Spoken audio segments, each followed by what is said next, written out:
నమస్కారం టీవీ7 న్యూస్ కి స్వాగతం। ముందుగా ముఖ్యాంశాలు।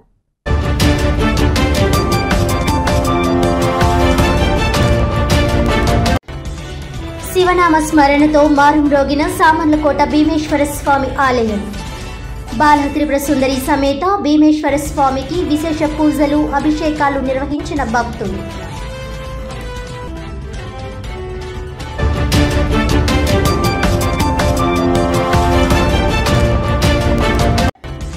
బీఎస్సీకి బదులు బీవోక్ సర్టిఫికేట్తో కళాశాల యాజమాన్యం మోసం। కాకినాడ కలెక్టరేట్ వద్ద ఆందోళన చేపట్టిన విద్యార్థులు।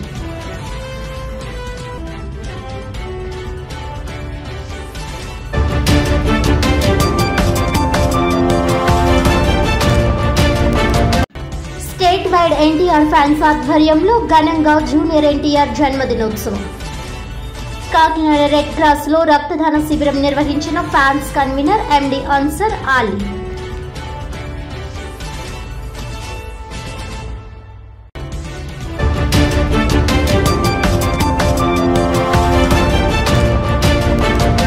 ఇక డీటెయిల్స్ చూస్తే జీవ వైవిధ్య పరిరక్షణతోనే మానవ మనుగడ సాధ్యమని అంతర్జాతీయ జీవ వైవిధ్య దినోత్సవం కార్యక్రమంలో జవహర్లాల్ నెహ్రూ టెక్నాలజికల్ యూనివర్సిటీ సంచాలకులు డాక్టర్ కేవీఎస్జీ మురళీకృష్ణ అన్నారు। ఆంధ్రప్రదేశ్ రాష్ట్ర జీవ వైవిధ్య మండలి మరియు వృక్షశాస్త్ర విభాగం పిఆర్ ప్రభుత్వ డిగ్రీ కళాశాల కాకినాడ వారి సంయుక్త ఆధ్వర్యంలో అంతర్జాతీయ జీవ వైవిధ్య దినోత్సవం సందర్భంగా జిల్లా స్థాయి పర్యావరణ పోటీలు స్థానిక పిఆర్ ప్రభుత్వ డిగ్రీ కళాశాల నందు నిర్వహించడం జరిగింది। ఈ సందర్భంగా 4వ తరగతి నుండి డిగ్రీ చదువుతున్న విద్యార్థులకు చిత్రలేఖనం, వక్తృత్వం, వ్యాసరచన పోటీలు నిర్వహించడం జరిగింది। ఈ పోటీలకు జిల్లాలో ఉన్న 52 పాఠశాలలు, కళాశాలల నుండి 273 మంది విద్యార్థులు పాల్గొన్నారు। ఈ సందర్భంగా నిర్వహించిన జీవ వైవిధ్య అవగాహన సదస్సుకు ముఖ్య అతిథిగా విచ్చేసిన జేఎన్టీయూ సంచాలకులు ప్రముఖ పర్యావరణవేత్త డాక్టర్ కేవీఎస్జీ మురళీకృష్ణ మాట్లాడుతూ జీవ వైవిధ్య పరిరక్షణతోనే మానవ మనుగడ సాధ్యమని అన్నారు। భారతదేశం జీవ వైవిధ్య పరంగా అతి బలమైన దేశమని, ఇది ప్రపంచ దేశాలతో పోలిస్తే 17వ స్థానంలో ఉందని తెలిపారు।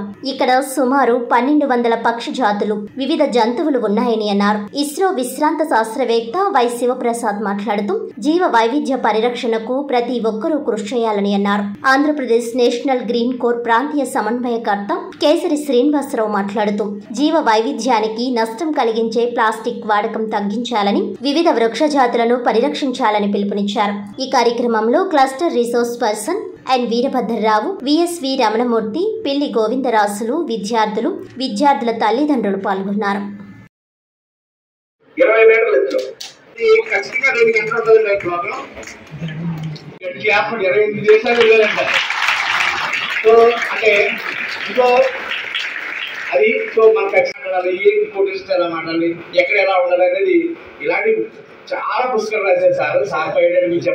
కాకినాడలో పర్యావరణానికి సంబంధించిన ప్రతి యాక్టివిటీని కూడా చాలా శ్రద్ధ భక్తులతో నిర్వహించడం అనేది చాలా గొప్ప విషయం। బయో అంటే లైఫ్ అని అర్థం, డైవర్సిటీ అంటే వెరైటీ అని అర్థం। సో షేక్స్పియర్ చెప్పినట్టుగా variety is the spice of life అన్నాడు। అంటే జీవితంలో ఉండే సరదా, ఆనందం, ఆహ్లాదం అంతా కూడా విభిన్న రకాలైనటువంటి జీవరాశులు, సిస్టమ్స్ ఉండడం మూలంగానే ఉంటుంది అని చెప్పాడు। అది నిజం కూడా। కార్ల్ మార్క్స్ ఏమన్నాడంటే diversity is strength of India is her diversity అన్నాడు। అంటే భారతదేశం అన్నిటికన్నా స్ట్రాంగ్ దేశం, దానికి కారణం దాని జీవ వైవిధ్యమే అన్నాడు। దీన్ని అంటే ఉదాహరణకి మీకు చెప్పాలంటే ఇవాళ సముద్రంలో కరిగిపోబోతున్నటువంటి నెంబర్ 1 కంట్రీ ఏది అంటే ముందుగా కరిగిపోబోతున్న దేశం అంటే మాల్దీవ్స్ లో మీకు 12 రకాల పక్షులే ఉన్నాయి, జాతుల పక్షులు ఉన్నాయి। ఇండియాలో 1200 జాతుల పక్షులు, మాల్దీవ్స్ లో ఒక 5-6 రకాల జంతువులే ఉన్నాయి। ఇండియాలో మీకు ప్రపంచంలో ఉన్న 50% రకరకాల జీవరాశులన్నీ ఇండియాలో ఉన్నాయి। సో అక్కడ 2 లాంగ్వేజ్లు ఉన్నాయి। ఇండియాలో కరెన్సీ నోటు మీద 17 భాషలు, మొత్తం ఇండియాలో 1700 భాషలు ఉన్నాయి। అక్కడ ఒకటే రిలీజియన్ ఉంది। ఇండియాలో మొత్తం ప్రపంచంలో ఉన్న అన్ని రిలీజియన్స్ ఇండియాలో చాలా స్ట్రాంగ్ గా, హ్యాపీగా కలిసిమెలిసి ఉంటున్నాం। సో ఇదే డైవర్సిటీ అంటే। ఇంత డైవర్సిటీ ఉండడం మూలంగానే మనం చాలా స్ట్రాంగ్ గా ఉంటాం। హిమాలయాస్ లో తీసుకుంటే ఒక రకమైన సిస్టమ్ ఉంటుంది, ఈకో సిస్టమ్। అదే సౌత్ ఇండియాలో ఒకలా ఉంటుంది। కలకత్తాలో ఒక రకమైన ఈకో సిస్టమ్ ఉంటే మీకు వెస్టర్న్ ఘాట్స్ ఇట్లా మహారాష్ట్ర ఏరియాలో ఇంకోలా ఉంటుంది, పంజాబ్ వాతావరణం వేరు, కాశ్మీర్ వాతావరణం వేరు, అరుణాచల్ ప్రదేశ్ వేరు. అక్కడ ఫారెస్ట్ పర్సెంటేజ్ 75% ఉంటుంది. మన కృష్ణా గుంటూరు డిస్టిక్ లో 10% ఫారెస్ట్ ఉంటుంది. ఒక చోట బాగా బొగ్గు ఉంటుంది, ఇంకో చోట ఇంకో న్యాచురల్ గ్యాస్ ఉంటుంది. ఇలాగ రకరకాలుగా ఉండడం మూలంగా అన్ని కలిపి ఆ సిస్టమ్ ని చాలా స్ట్రాంగ్ చేస్తాయి. ఇండియా కూడా అంత స్ట్రాంగ్ గా ఉండడానికి కారణం ఇన్ని రకరకాల జీవరాశులు ఉండడమే. లీడర్షిప్ ఈజ్ రిలేషన్షిప్ అంటారు, man is the leader of all animals. కాబట్టి మనం ముందుకెళ్తే సరిపోదు, మనం ప్రోగ్రెస్ అవుతూనే మిగిలిన జీవరాశుల్ని, ఈకో సిస్టమ్స్ ని, చెట్లని, రకరకాల సిస్టమ్స్ అన్నిటినీ కాపాడుకుంటూ మనం వెళ్తేనే భావితరాల వాళ్ళకి ఒక మంచి ఎన్వైరన్మెంట్ మనం ఇవ్వగలం. దానికోసం ఈ ఏపీ బయోడైవర్సిటీ బోర్డు చేసిన ఈ కార్యక్రమే ఈ బయోడైవర్సిటీ డే.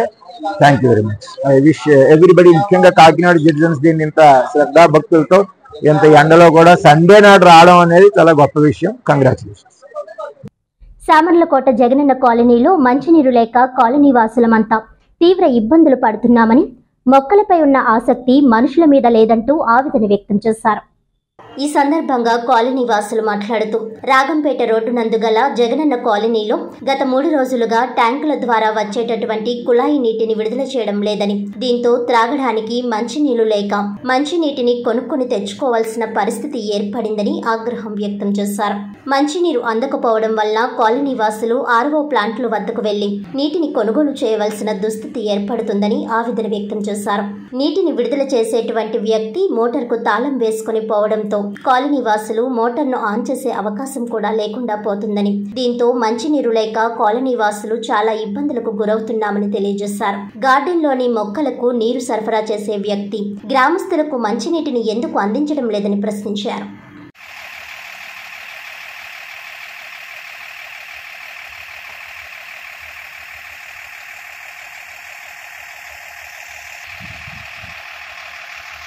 అక్కడ గొయ్యి ఉంది, ఆ గొయ్యి తీసి ఇప్పుడు రెండు నెలలు అయింది కదండి, 2 నెలలు అయింది కానీ దాన్ని ఇప్పటివరకు పూర్చలేదు. మాకు దారి లేదు. అదిగోండి మా ఇంటి మీదుగానే వెళ్తారు, ఆ రాయి మీదుగా బళ్ళు కూడా అటే వెళ్తున్నాయి. కొలాయి దేనికండి? మొక్కలకి తడుపుకొని వెళ్ళిపోతున్నాడు ఆయన. అదేమంటే మొక్కలకు మాత్రం మాకు సంబంధం దీనికి లేదు అంటున్నాడు ఆయన. మీరు ఏదన్నా చేసుకోండి అని చెప్తున్నాడు ఆయన. ఫోన్ రోజుకి వచ్చి ఎన్నిసార్లు చేస్తాం, రారు కదా, ఫోన్ చేస్తామండి, వస్తున్నా అంటారు. పాపం ఆయన వస్తారు, ఫీజులు ఎవరు పెట్టేళ్ళారో కూడా ఆయనకే తెలియదు. తాళాలు వేస్తారు, చూసుకొని వెళ్ళిపోతారు. ఇప్పుడు ఎంతవరకు ఫోన్ చేస్తామండి మేము? ఇక్కడ ఉన్న వాళ్ళకి నీళ్ళు లేవు కానీ మొక్కలకు నీళ్ళు కావాలా? ఉన్న వాళ్ళకి ఉదయం 1 గంట, సాయంత్రం 1 గంట ఇవ్వాలి కదా, అది కూడా ఉండదు. రోజు డైలీ ఫోన్ చేసుకోవాలి. 2 రోజులకు ఒకసారి, 3 రోజులకు ఒకసారి ఫోన్ చేస్తే అప్పుడు వస్తారు, చూసి వెళ్తారు. మళ్ళా ఇదిగోండి ఉదయం ఫోన్ చేస్తాం, ఇప్పటివరకు వాటర్ లేదు. 3 రోజులు అయిందండి ఇప్పుడు వాటర్ రాక. 3 రోజులు బయట నుంచి మోసుకొచ్చుకుంటాం. మొక్కలకు మాత్రం రోజు ఉదయం పూట, సాయంత్రం పూట తడుపుకొని వెళ్ళిపోతాడు. అదిగోండి పొలాయిలు ఇచ్చారు, ఎందుకు పని చేయవయ్యి, గొయ్యి తీపించుకుంటున్నాం మేము వాటర్ కోసం. అసలు రాదండి వాటర్. ఇక్కడ ఫుల్గా వస్తుంది, అక్కడ సన్నగా వస్తుంది అది. అందుకని మా సొంతంగా మేమే గొయ్యలు తీపించుకుంటున్నాం. నీళ్ళు రావట్లేదు. ఉదయం ఫోన్ చేస్తే ఇప్పుడు వరకు గతి లేదు నీళ్ళకి. 3 రోజులు అవుతుంది నీళ్ళు లేక. ఎక్కడికి వెళ్ళాలండి మేము? ఎంత దూరం నుంచి తెచ్చుకోవాలి? ఫోన్ చేస్తే ఫోన్ కట్ చేస్తారు. ఆయన ఫోన్ చేస్తే ఎప్పుడన్నా మధ్యలో తప్పిపోయి వస్తే ఫీజులు బీకిపోయారు, ఎవరు బీక్కెళ్ళారో ఆయనకే తెలియదంటే. అదేమంటే ఆ తాళాలు వేస్తారు. వచ్చి బాధ్యతగా వాళ్ళే కదండి వేయాలి.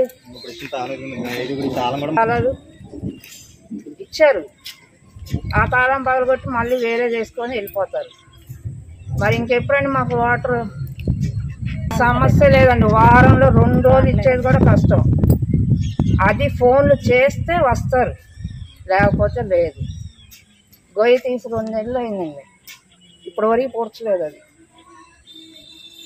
రోడ్డు మీద జనాలు లేక అదిగోండి ఆ పక్క నుంచి వెళ్ళిపోతున్నారు. ఆ గోతుల్లో వాటర్ ఎట్టుకోవాలో కూడా తెలియట్లేదు మాకు. గొయ్యలు తీసి 4 వరలు వేసారండి. ఆ 4 వరలు వేస్తే అది నిండిపోయింది. ఎక్కడ ఎత్తిపోసుకోవాలండి మేము? నిండిపోయింది, మేము ఎక్కడ ఎత్తిపోసుకోవాలి? ఎంత దూరంలో పోసుకోవాలి? చుట్టుపక్కల ఎక్కడ ఉన్నాయండి కాలువలు పోసుకోవడానికి? మేము అంటే మీరు చెప్పేది పోవడానికి గొయ్యి తీశారు, 4 వరలు వేశారు. ఆ 4 వరలు ఎంతకాలం పనిచేస్తాయి? అవి ఎక్కడ ఎత్తిపోసుకోవాలి మేము? ఎంత దూరం పోవాలి? ఇంకా పనులు మానుకోవాలా? ఉదయం పూట అదిగో 2 వాటర్ బబ్బులు తీసుకెళ్తే గంటన్నర పడుతుంది ఇంట్లో పోసుకోవాలంటే, నీళ్లు పోసుకోవాలి. ₹2 వాటర్ కొనుక్కొచ్చుకొని పోసుకుంటాం ఉదయం పూట నీళ్లు స్నానానికి లేక 3 రోజులు అవుతుంది. పొద్దున్న రాంబాబు గారు వచ్చారు, ఇదిగో వేసే అన్నారు, ఇప్పుడు చుక్కుకోగలరు నీళ్లు. పంచారామ క్షేత్రముగా ప్రసిద్ధి చెందిన సామర్లకోట భీమేశ్వర స్వామి ఆలయం సోమవారం భక్తుల శివనామ స్మరణతో మారుమ్రోగింది. రాష్ట్రంలో వివిధ ప్రాంతాల నుండి పెద్ద ఎత్తున భక్తులు కుమారరామ భీమేశ్వర ఆలయానికి చేరుకుని స్వామివారిని బాలా త్రిపురసుందరి అమ్మవారిని దర్శించుకున్నారు. ఆలయ కార్యనిర్వహణ అధికారి బల్ల నీలకంఠం ఆధ్వర్యంలో ఆలయ పండితులు సోమేశ్వర శర్మ, రాంబాబు తదితరులు బాలా త్రిపురసుందరి సమేత భీమేశ్వర స్వామికి విశేష పూజలు, అభిషేకాలు నిర్వహించారు. వివిధ ప్రాంతాల నుండి స్వామి దర్శనానికి విచ్చేసిన భక్తులకు ఆలయం వద్ద అన్నప్రసాద వితరణ చేశారు.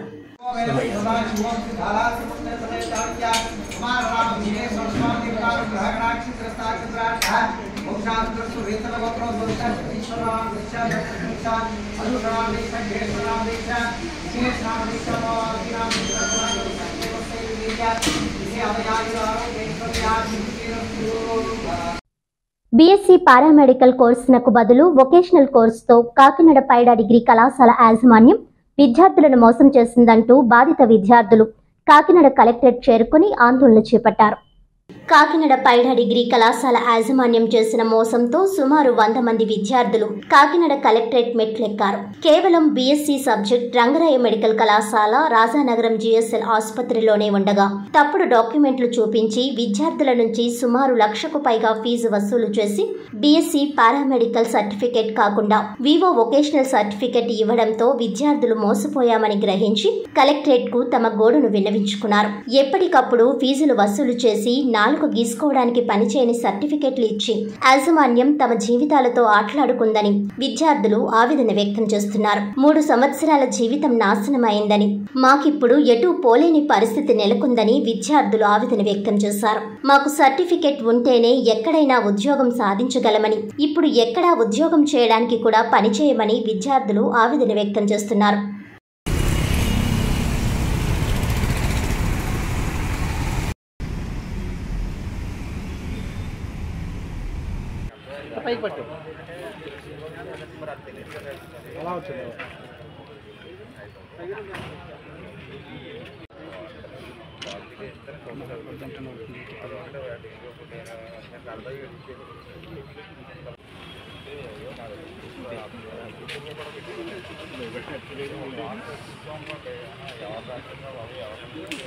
రిజిస్ట్రేషన్ అయ్యుండి వాళ్ళ జాబ్స్కి ఎలిజిబుల్ అయితే ఆ యొక్క ప్రూఫ్ అనేది అక్కడి నుంచి తెచ్చి నాకు ఇస్తే నేను మీకు న్యాయం చేయగలుగుతాను అని కలెక్టర్ గారు అన్నారు సార్. నా పేరు గంగా భవాని సార్. ఇలా పీవీఆర్టీ డిగ్రీ కాలేజ్ నుంచి వచ్చాం. ఇలా 3 ఇయర్స్ కోర్స్ అని చెప్పి జాయిన్ చేసుకుని మమ్మల్ని ఇలా చాలా మోసం చేశారు సార్. ఇక గ్రూప్ జాయిన్ అయినప్పుడు బీఎస్సీ అని చెప్పారు, బీఓకి చేసేసి ఫేక్ సర్టిఫికేట్స్ అన్నీ మాకు వస్తున్నాయి సార్. పారామెడికల్ రిజిస్టర్ లేదు, ఏమీ లేదు. అందులో గ్రూప్ జాయిన్ చేసుకునే ముందు ప్రతి టీచర్ మాకు చెప్పింది ఏంటంటే మీకు జీజీహెచ్తో టైఅప్ అయ్యి ఉంది అని ఒక మోసం చేశారు సార్. ఒకరోజు కూడా ఎవరు జీజీహెచ్లో ట్రైనింగ్ తీసుకోలేదు సార్. దానికి కూడా ఏమీ చేయలేదు. ఎప్పుడు ఏ ఫీజు కట్టకపోయినా సరే ప్రతి ఎగ్జామ్ ఆపడమే సార్. దానికి ల్యాబ్ ఎంట్రీ కూడా లేదు సార్ మాకు. అవి మొత్తం అన్నీ ఫేక్ చేశారు సార్. మీకు ఫీజు కడితేనే కానీ ఎలిజిబిలిటీ లేదు సార్. మాకు ఫీజు మీరు ఇలా మీకు విద్యా కానుక అవి కలిపి 36 వస్తాయి, మీకు 4,000 కట్టుకుంటే సరిపోతుంది అని చెప్పేసి అన్నీ చేశారు సార్. కానీ ఏదీ లేదు సార్. అలానే చెప్పి ఎప్పుడు కూడా ఫీజు కోసం, ల్యాబ్స్ కోసం, మార్క్స్ కోసం ఎప్పుడు ఫైట్ చేయలేదు సార్. మాకు ఒకటే అడుగుతాం సార్, పారామెడికల్ రిజిస్ట్రేషన్ అనేది కావాలని. అటు యూనివర్సిటీ సమాధానం చెప్పట్లేదు సార్, మాకు ఇటు కాలేజ్ కూడా సమాధానం చెప్పట్లేదు. అలా ప్రిన్సిపల్ అంటే రూమ్కి వెళ్ళి అడుగుదామంటే ప్రిన్సిపల్ ఒకలే రండి అంటున్నారు సార్. ఎప్పుడు వెళ్ళినా సరే ఒకరు వెళ్తే ఎలా వస్తుంది సార్, మొత్తం అందరితో మాట్లాడండి సార్ అంటే ఏంటి గొడవకు వచ్చారా అనేసి బెదిరిస్తున్నారు సార్ మమ్మల్ని తిరిగి. అలాంటి చైర్మన్ కూడా ఏమీ రెస్పాన్స్ ఇవ్వట్లేదు సార్ మాకు. ఎవరి దగ్గరికి వెళ్ళినా కూడా ఎవరి దగ్గర కూడా నో ఆన్సర్ సార్. ఇంకా ఒకటే ఆన్సర్ సార్, మీరు రిజిస్ట్రేషన్ చేస్తాం అంటున్నారు తప్ప ఎవరు లేదు, మీకు అవుతుంది లెటర్ పెట్టామని చెప్పి స్టార్టింగ్ నుంచి ఇప్పటి వరకు కూడా ఒకే లెటర్ చూపించారు సార్ మాకు. నా పేరు ధర్మ తేజ సార్. జూనియర్ ఎన్టీఆర్ జన్మదినం సందర్భంగా కాకినాడ రెడ్ క్రాస్ లో రక్తదాన శిబిరం నిర్వహించినట్లు state wide NTR fans convener MD Ansar Ali తెలిపారు. సోమవారం రెడ్ క్రాస్ సంస్థలో జూనియర్ ఎన్టీఆర్ జన్మదిన వేడుకలను state wide NTR fans convener MD Ansar ఆధ్వర్యంలో ఘనంగా నిర్వహించారు. తొలుత జూనియర్ ఎన్టీఆర్ జన్మదినాన్ని పురస్కరించుకుని ఎన్టీఆర్ ఫ్యాన్స్ ఆధ్వర్యంలో భారీ కేక్ ను కట్ చేసి అభిమానులకు పంపిణీ చేశారు. అనంతరం ఎన్టీఆర్ అభిమానులు రక్తదానం చేపట్టారు. ఈ సందర్భంగా వారు మాట్లాడుతూ జూనియర్ ఎన్టీఆర్ అభిమానులు సేవా కార్యక్రమాలకు ఎల్లప్పుడూ ముందుంటారని, అదేవిధంగా ప్రతి ఏడాది జూనియర్ ఎన్టీఆర్ జన్మదినం సందర్భంగా తూర్పుగోదావరి జిల్లా ఎన్టీఆర్ ఫ్యాన్స్ ఆధ్వర్యంలో ఘనంగా నిర్వహించడం జరుగుతుందన్నారు. సింహాద్రి సినిమా ద్వారా వచ్చిన నగదును ఇటీవల అనారోగ్యంతో మృతి చెందిన జూనియర్ ఎన్టీఆర్ అభిమానులు ఓలేటి చిరంజీవి, పాలిక శివ, కొక్కిరిగడ్డ శ్రీను కుటుంబ సభ్యులకు ₹1,00,000 ఆర్థిక సాయాన్ని అందజేయడం జరిగిందని ఆయన తెలిపారు. ఈ కార్యక్రమంలో జమీలు, రఘు, అన్నవరం, గిరి, మాజీ కార్పొరేటర్ రాధా మాస్టర్, ఈశ్వర్రావు, బాబ్జీ, సత్యబాబు తదితరులు పాల్గొన్నారు. ఈ రెడ్ క్రాస్ లో జరిగే కార్యక్రమం మా జూనియర్ ఎన్టీఆర్ అభిమానులందరూ ఆధ్వర్యంలో జరుగుతుందండి. ఇది ఈ కార్యక్రమానికి సుమారు 200 మంది వరకు పాల్గొని అందరూ రక్తదానం చేస్తున్నారు. ఇదే కార్యక్రమం ఈ రోజు కాకినాడలో మొట్టమొదటిసారిగా మా అభిమానుల ద్వారా జరుగుతుందండి. అలా కాకుండా మా ఎన్టీఆర్ అభిమానులు 3 చనిపోయారు. వాళ్ళ 3కి వాళ్ళ భార్యలకి మా ఎన్టీఆర్ సింహాద్రి సినిమాకి వచ్చిన ఫండ్ తరఫున ఒకరికి 50,000, ఒకరికి 25,000, ఒకరికి 25,000 ఇవ్వడం జరిగిందండి. ఇలాగే ఇక ముందు ఎవరికైనా ఏమైనా ప్రాబ్లం ఉంటే మా అభిమానుల్ని మేము అందరూ కలిసి ఆదుకుంటామని చెప్పేసి మీ అందరికీ సభాముఖంగా తెలియపరుస్తున్నామండి. మా సాయం వాళ్ళకి చేయడం జరిగింది. దాంతోపాటు ఈ కేక్ కట్ చేసి సంబరాలు చేసుకోవడం జరిగింది. ఈ రోజు నుంచి మా సంబరాలు స్టార్ట్ అయినాయండి. ఈ రోజు మా తారక్ పుట్టినరోజు, వచ్చే 28 మా మహారాజ్యదేవం పెద్ద ఆయన పుట్టినరోజు, 4 మా పార్టీ నెగ్గే సంబరాల రోజు, 10 మా బాలకృష్ణ పుట్టినరోజు. అంటే ఈ నెల పొడికి మా సంబరాలేనండి. మాకు చాలా ఆనందమైన అది మా తారక్తో స్టార్ట్ అయింది. అది మా ఆనందం. ఫ్యాన్స్ సెలబ్రేషన్ చేసుకుంటాం.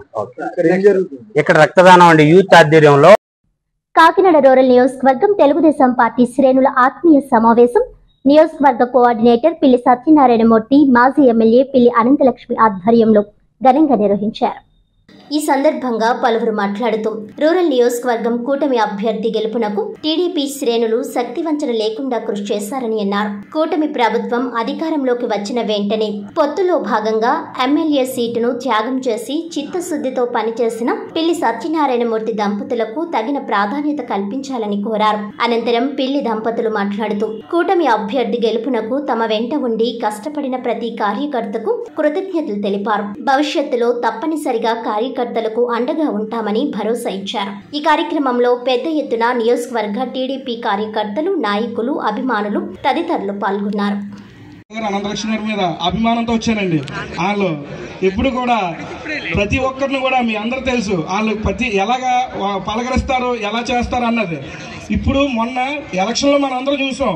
ఒక ఎమ్మెల్యేగా ఆయన ముందు కష్టపడ్డారో లేదో తెలియదు. ఈసారి ఎమ్మెల్యే కంటే ఎక్కువ కష్టపడి మీ అందరినీ కూడా ఒక తాటిపై తీసుకొచ్చి జనసేనకు ఓట్లు వేయించారండి. ఇవన్నీ కూడా మీరందరూ కూడా ఆయనకి మద్దతుగా ఎంతవరకు ఎలక్షన్ చేశారో మీ అందరం కూడా చూసాం. అదేవిధంగా ఆయనకు కూడా రేపొద్దున్న తెలుగుదేశం గవర్నమెంట్ రావడం 100% పక్కా. చంద్రబాబు నాయుడు గారి నాయకత్వంలో మనందరం కూడా ఒకటే, మన పిల్లి సత్యబాబు గారికి మంచి పదవి వచ్చేలా చేయాలండి. మన కార్యకర్తలందరూ కూడా, తెలుగుదేశం నాయకులందరూ కూడా ఇది ఒక్కటి దృష్టిలో పెట్టుకుని ఆయనకి మంచి పదవి వచ్చిందంటే ఇక్కడ ఉన్న కాకినాడ రోడ్లే కాదు, మా నియోజకవర్గంలో ఉన్న మా బీసీలు అందరం కూడా ఆయన ఆధ్వర్యంలో మేము పనిచేస్తామండి. ఆయనకి మాకు చాలా అనుబంధం ఉంది. మేము సంపన్న నియోజకవర్గంలో ఉన్నప్పటి నుంచి కూడా ఆయన అంటే మాకు బాగా ఇది. మా ఊరు అందరికి కూడా ఆయనకి రేపొద్దున్న మంచి చేస్తాడన్న విషయంలో నమ్మకంలో నేను ఒకనండి, నమ్ముతున్నాను. చేస్తారు ఆయన. రేపొద్దున మనందరికి కూడా మంచి విలువలు ఉంటాయి. జనసేన పార్టీలో ఎంత వరకు కష్టపడ్డారో రేపొద్దున ఆయన నెగ్గిన తర్వాత మన తెలుగుదేశం సోదరులు అందరూ కూడా మన సత్యబాబు గారి వెంట ఉండి ఆయనకి మనం మంచి పదవి ఇప్పించి మనందరం కూడా ప్రతి పదవిలో కూడా మనం కూడా ఉన్నామని తెలుసుకుని ఆయన ద్వారా మనం ఎదరికెళ్ళాలని కోరుకుంటూ సెలవు తీసుకున్నాను. Thank you. 25 సంవత్సరాలు ఇక్కడ ఉన్న కొంతమంది కార్యకర్తలకి, సుమారు 15 సంవత్సరాల కొంతమంది కార్యకర్తల కంటే కడప మండలంలో ఉన్న కార్యకర్తలకి ఒకరినొకరు అందరం కలిపి ఒక సోదర భావంతో పయనించడం జరిగింది. మరి ముఖ్యంగా మీకు అందరికీ కూడా ఒక అనుమానం ఉంది. దాన్ని నివృత్తి చేయవలసిన బాధ్యత మీ అందరి యొక్క శ్రేయోభిలాషిగా నేను చెప్పవలసిన బాధ్యత ఉంది. వేదిక మీద మాట్లాడిన వాళ్ళందరూ కూడా ఒకటే మాట చెప్పడం జరిగింది.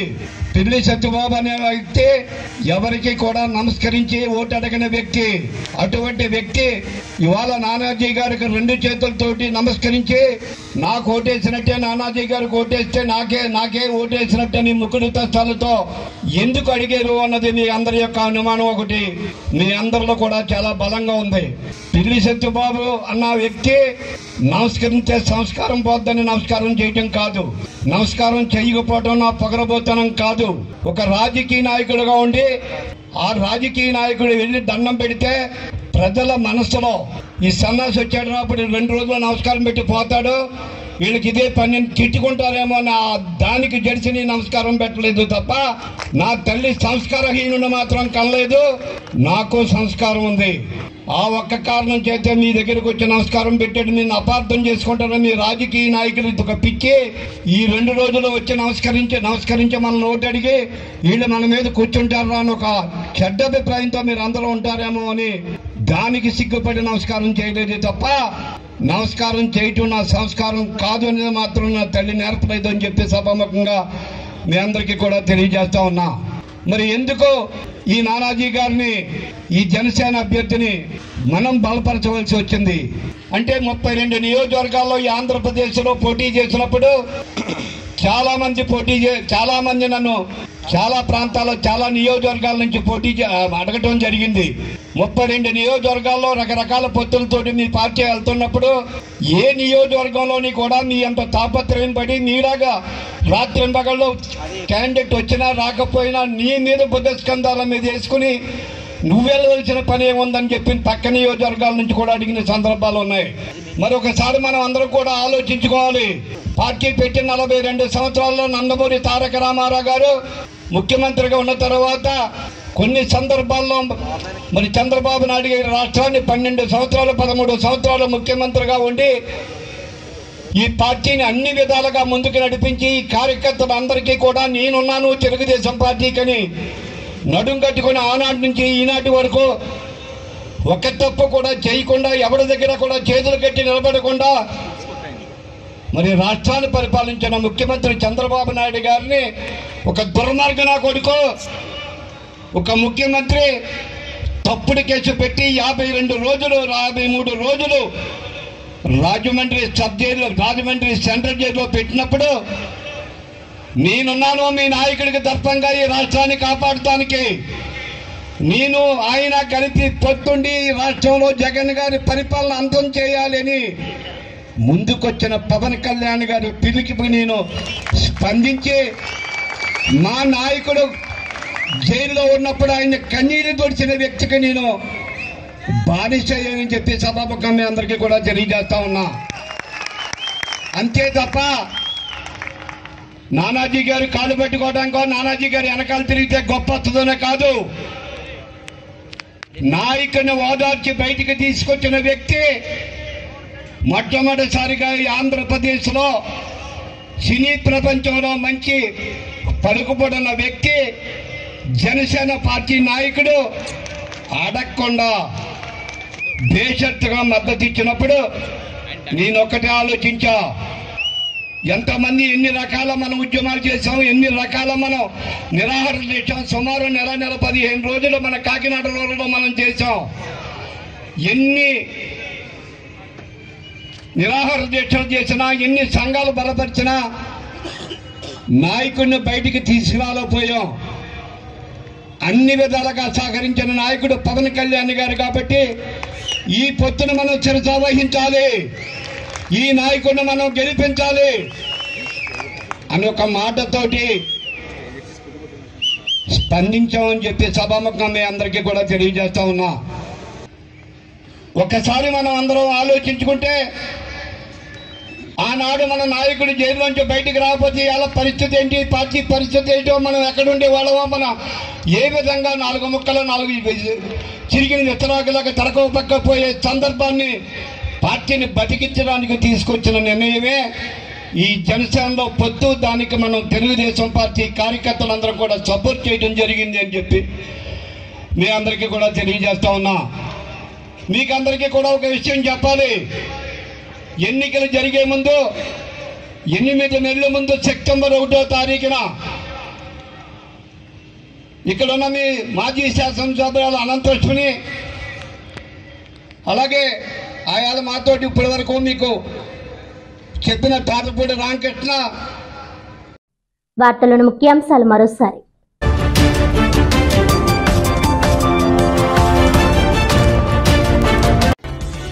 శివనామ స్మరణతో మారుమ్రోగిన సామర్లకోట భీమేశ్వర స్వామి ఆలయం.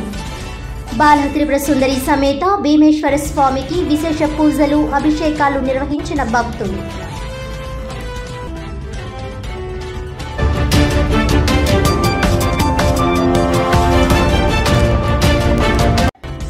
బీఎస్సీకి బదులు బీవోక్ సర్టిఫికేట్తో కళాశాల యాజమాన్యం మోసం. కాకినాడ కలెక్టరేట్ వద్ద ఆందోళన చేపట్టిన విద్యార్థులు.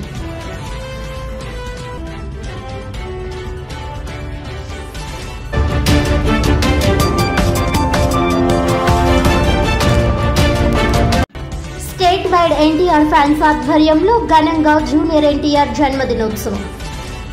కాకినాడ రెడ్ క్రాస్ లో రక్తదాన శిబిరం నిర్వహించిన fans convener MD Ansar Ali.